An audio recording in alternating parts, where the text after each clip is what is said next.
episode of the Seattle Sports Show, where we love Seattle pro sports. I'm your host, Mikey, and today I am here to bring you my final mock draft for the Seattle Seahawks for 2025. All right, this is, so fun to do. This final one here is going to be what I hope the Seahawks do. Now, this year, I did not get to do as many as I did last year. Last year, we did like 40 of these, right? I think this is only like the 9th one. So, I'm kind of bummed about that. Just because I just didn't have the time to be able to do it. I still was watching just as much stuff as I watch every year. Listening to as much stuff as I listen to every year.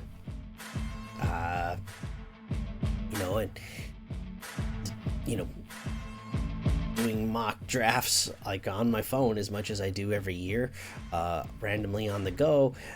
Just the new work schedule for me and commute really threw me off this year. So hopefully we'll get that figured out, and next year I can get back to doing a ton of these and interacting with you guys about it, because I had that was the most fun part about doing it last year.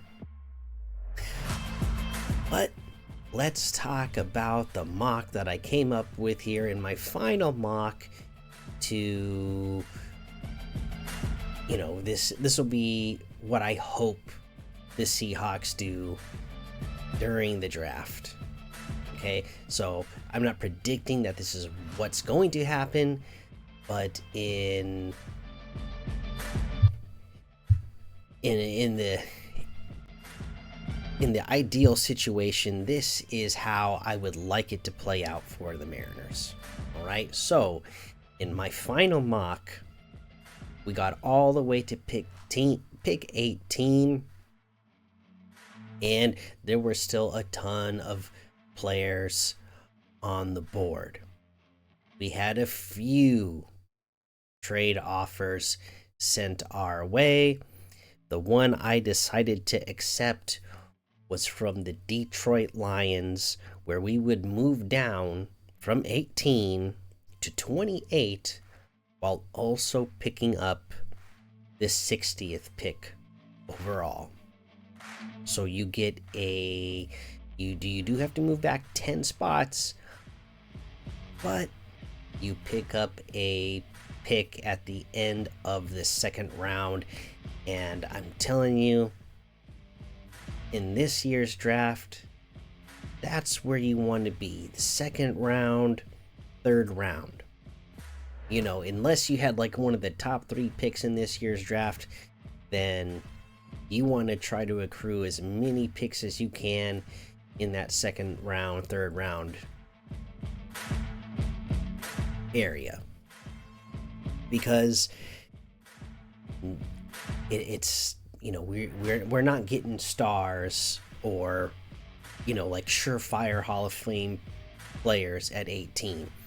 And when I look at this draft, I mean from 15 all the way to 60, let's say. It's not that much difference of grades on these players. So it's not like you gain a big advantage from having a pick higher in the first round, in my opinion. All right, so I made that trade with the Lions, moving back to 28, and with that pick, I decided to go with Kenneth Grant. All right, I know a lot of people are gonna, want the Seahawks to focus on offensive line if they went this way. A lot of you might be upset that they didn't go offensive line right away, because you'll be stressed out. Our next pick isn't until 50, and you're just gonna be stressed out that we didn't address our biggest need.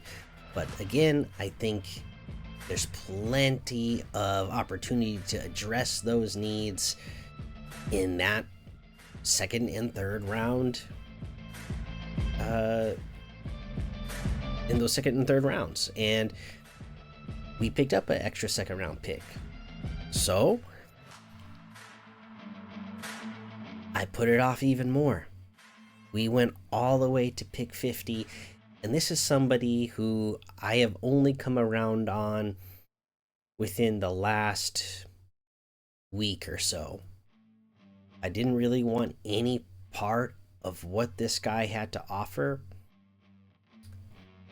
just because, you know, there was starting to be a lot of hype about him. And that's Jalen Milroe, the quarterback out of Alabama. And I said I wanted no part of Anthony Richardson, and he went top 5. Right? There was interest from the Seahawks in him, and he went top 5, and I thought he was like a 7th round project. And I think because of all the hype around Jalen Milroe, that kind of affected my opinion. Whereas I went back and watched more again, and then I said, you know what? This guy is a project, but he's a project I am willing to take a chance on. And I would be even willing, if he's still there in the second round, again, not a player that, you know, I'm going to like trade up for in the first round, or I'm going to take in that first round. That I'm not betting the house on this guy, but he's somebody that I would take a chance on. Get him in your locker room, and you develop him.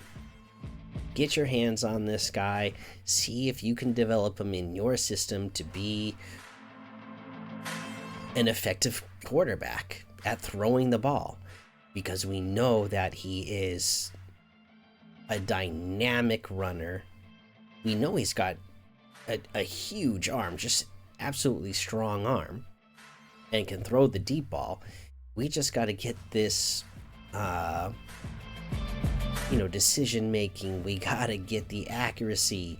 We got to get all that stuff together. And based on what I've seen compared to other guys that I just wanted no part of, I do see I think I see the ability there that he has the chance to improve, where I just didn't really see it with Anthony Richardson. And look where we're at now with that. We are to the point where he is competing with Daniel Jones, just going into his third season, and he's having to compete with Daniel Jones to see if he's still going to be the starter or not.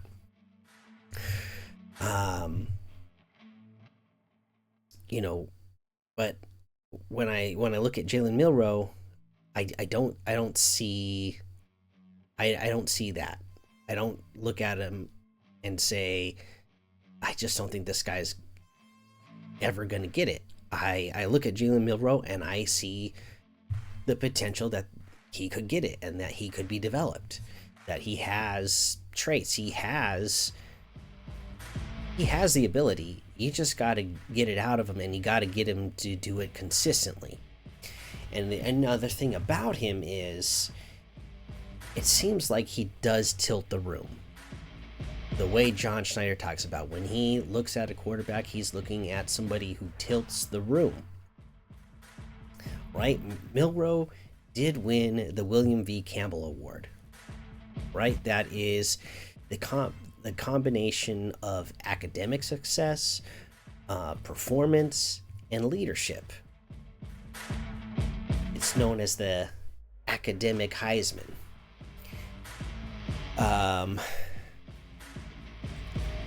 So he should have, he's got the brains, he's got the smarts to be able to get the decision making part down. He can study, he can do the work on that. The other thing is about tilting the room is you look at his teammates and what they say about him, his coaching staff, what they say about him. Everybody absolutely loves the guy. They say what a good leader he is. I've heard a lot of rumors and reports of his interviews with teams, and those teams just being blown away by him on how great he was in interviews and how likable of a person he is.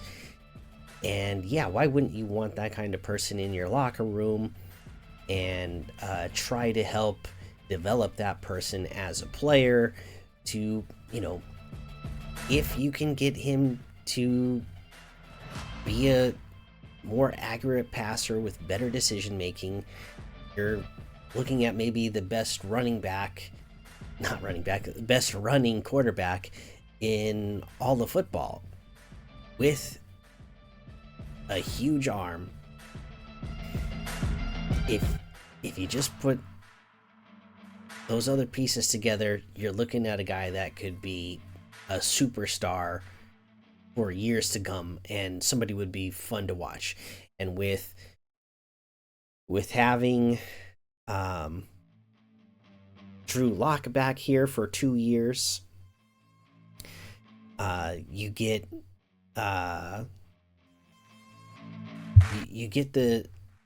you have the stability of having the backup on your team already who you would be comfortable with. You won't have to throw Jalen Milroe into the fire right away, even if there is an injury to Sam Darnold. You got your backup already. You can really take the time with him and develop him for the next couple of years and see if he does grow into that. If Sam Darnold is the guy, then great. But if not, and in the meantime you've been developing a guy that you think could be, superstar, elite level for years to come, then I think that would be well worth the pick at 50. All right. So at this point, people are really panicking now because we still haven't addressed the offensive line. Well, at pick 52, we address it. We go get Tate Ratledge, all right, out of Georgia. This is your guard. He's going to come in. He's going to be your athletic, aggressive, moving guard that is athletic, can get out there, can pull, do some great run blocking for you in this system, and should just really help you out, right? In the run game, in the pass game, somebody who you're going to feel confident in this one right away, that you're not going to get what we got last year, where we drafted Christian Haynes and then couldn't even get on the field. And there was questions about the strength. You're not going to get that with Tate Ratledge here. So you take care of that. Then the thing I think you need to take care of next is your center. I like Oluwolowatimi. Kubiak says he does, he is hoping to have, an elite center for his team to really help the system go. And Jared Wilson, the center out of Georgia, could be that guy.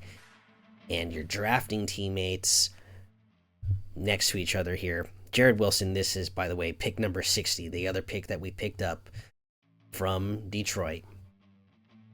You're getting Jared Wilson here, and you are upgrading the center position as well. And hopefully there'll be some continuity there between Jared Wilson and Tate Ratledge already playing together. Hopefully they bring in that chemistry they have together already with them at the NFL level. I think that would be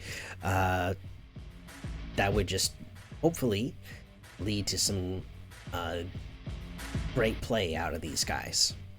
Already having that familiarity with each other, the trust with one another. You always hear offensive linemen talk so much about how much that trust is important across the offensive line. Do you trust what the guy next to you is doing? You got to have it, and these guys should already have that trust with each other. Let's move to pick 82 now. I do think we need an offensive weapon, right? You get the offensive weapon that is still a receiver, but plays tight end position. I think that would be the best way to address that need in this draft. I see a lot of mocks giving us a receiver at pick 18. Again, I'm not a fan of that. I don't want that. But I do think we need a receiving threat. And Terrence Ferguson out of Oregon can be that threat. I think he's being underrated in this draft. So at pick, what did I say, 82? At pick 82, I think Terrence Ferguson could be a steal. And that's where I would take him. Again, then you have two young tight ends, A.J. Barner, Terrence Ferguson, developing in this system together for the next, 3-4 years to come. And I think that, that's going to be good for your team in developing. All right, let's get to pick 92. There's been rumors that K9 and Zach Charbonnet are both on the trading block. They're willing to trade either of them. And I think that's because this running back class is a very good running back class. If you can get one of them traded and you get a late round pick, fine. I didn't add that in here, but if you get that would be great. And you could do that, especially if you got a running back like Cam Skattebo. Again, just dynamic playmaker. Shorter but hard to take down. Breaks tackles. Very good vision with this guy. Good decision maker. Is a running back that I want on my team, especially in this system. All right, then we go to pick 137. You notice the only defensive pick that I've done so far was with that 28th pick that we traded back with the Detroit Lions to get Kenneth Grant. Then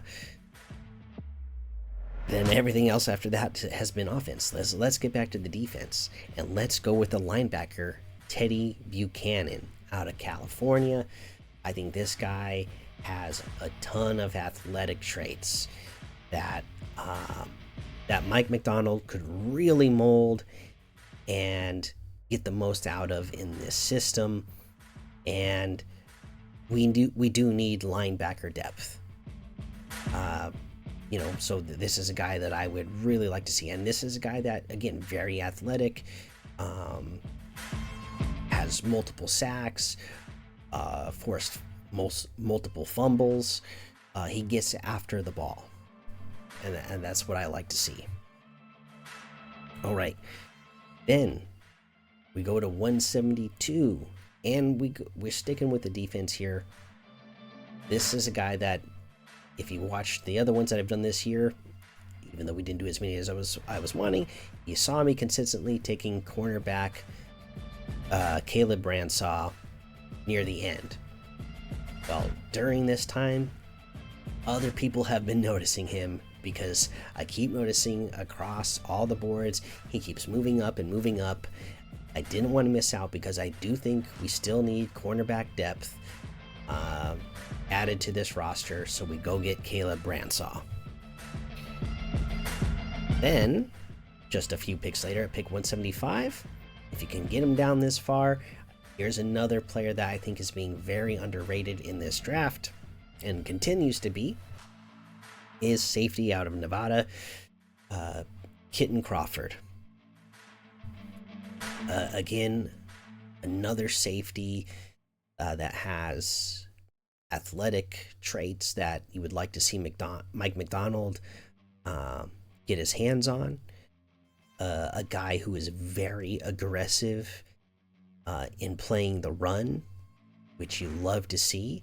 So this is a guy, that I would like to have on this team to add to our safety room. All right, and then we're getting towards the end of the draft here, 223. This is another player you've seen me take consistently in my previous mocks. Tyler Batty, edge out of BYU. Again, he has the size, the strength, the speed at the edge position that I think Mike McDonald would really like. He is an older prospect. He is 25, but I think he is very good, and that means he has a very high floor. And again, we have Uchenna Nwosu, DeMarcus Lawrence. We got guys who are older. Guys, I guess Uchenna Nwosu is not really older, but Lawrence, older. Nwosu is a veteran. Both guys coming off of injury. Here's a guy that you can come in, make sure you have somebody in the room who has a high floor that can help you be productive and have depth. That's why I would like him. And then with our last pick at 234, LeJohntay Wester out of Colorado. And am I drafting him to be like a starting receiver? No, I am drafting him here for his punt return abilities. We all saw our special teams last year. They couldn't even hold on to the ball. They couldn't catch the ball, right? Let's get LeJohntay Wester in here out of Colorado, specifically for his special team return abilities.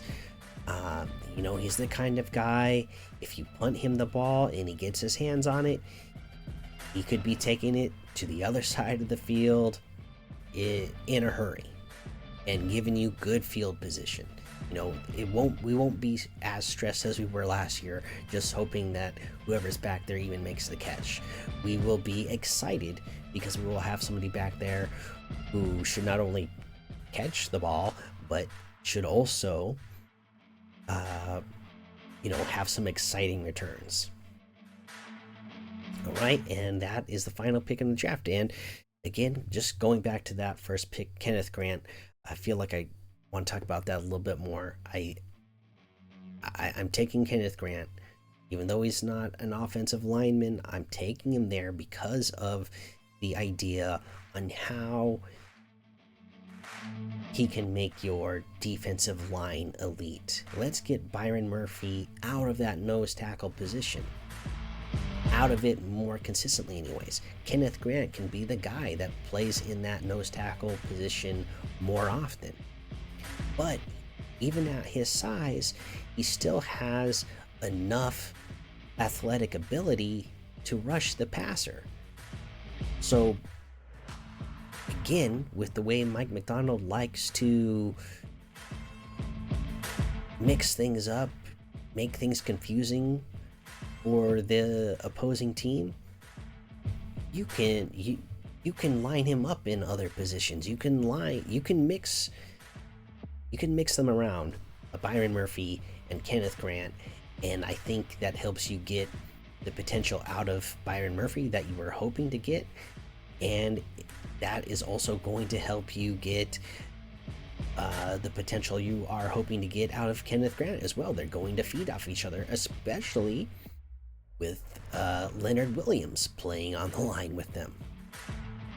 I just think that would be a way to get one of your units on this roster to an elite level. And you need to have some unit that you feel like is elite if you want to, start working towards being a real contender. And I think you could do that by drafting somebody like a Kenneth Grant. All right, so that is my final mock where this is how I hope it plays out for the Seahawks. Now, of course, it is the draft. We cannot predict what is actually going to happen. If the Seahawks do take Kenneth Grant and they can't trade back and they can only take him if they pick him at 18, I would be fine with that. If the Seahawks take Gray Zabel at 18, I'm gonna be fine with that. Again, I don't have that big of difference on grades on these players, but I should also say that goes as far as from Gray Zabel to somebody like a Tate Ratledge, which is why I don't mind in a situation where if we don't take Gray Zabel in the first round, or a Tyler Booker or whoever, I don't mind that we don't take them in the first round, because you can make the defensive line elite and still address that need later. But other players I wouldn't mind at that spot. I would not mind at all Colston Loveland if he was there. Nick Emanwari, would not mind at all. Malachi Starks, I wouldn't mind him either. That's why this draft is going to be very interesting to follow, because there's a lot of players who have very similar grades. It's not like this consensus, this guy's, after we get past the first however many picks, it's not like, this guy's gonna go 11, 12, 13, 14, 15, 16, 17, 18, 19, 20. These guys all have very similar grades, so we don't know what other teams are going to do. We don't know how it's going to affect the trade market. It's going to be very interesting to watch. As long as we are not taking, I can't, as long as we don't take one of the receivers with our first pick, I think I'm going to be happy. I think that's the only thing that I can think of where I'm going to look at it and I'm going to say, why did we do that? Any other position, I think I'll understand it, based on the grades of these players and, whatever it is that they decide they want to do. I'll kind of trust, that is to say, I'll trust whatever the decision is with the first pick, just because I have confidence that they will address it in the second and third rounds, and that they can address it. Like the talent and the ability is there to do that in the second and third round, and not have to do it in the first round. All right, well, it's draft day. I'm excited about it. Let me know what you want the Seahawks to do, what you think they will actually do. Let me know that in the comments. Hit the like button, hit the subscribe button, hit the notification bell so you know when all these videos come out.